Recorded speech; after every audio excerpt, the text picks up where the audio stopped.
Hello guys, welcome to Happy Streamers channel. Hope you're doing well. In this video I'm going to show you how to download Roblox. So guys, at first go to your Play Store. Now tap on the search bar and search Roblox. Now tap on install. And after downloading, tap on play. So guys, now to play the game you need to have a Roblox account. So for that you have to tap on sign up.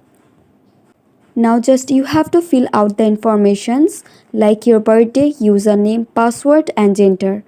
And if you have an account, you will drop it on the login section.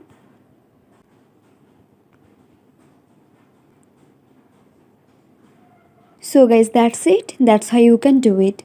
So guys, I hope this video was helpful to you. If it was, then please give a thumbs up and hit the subscribe button. And thanks for watching the video.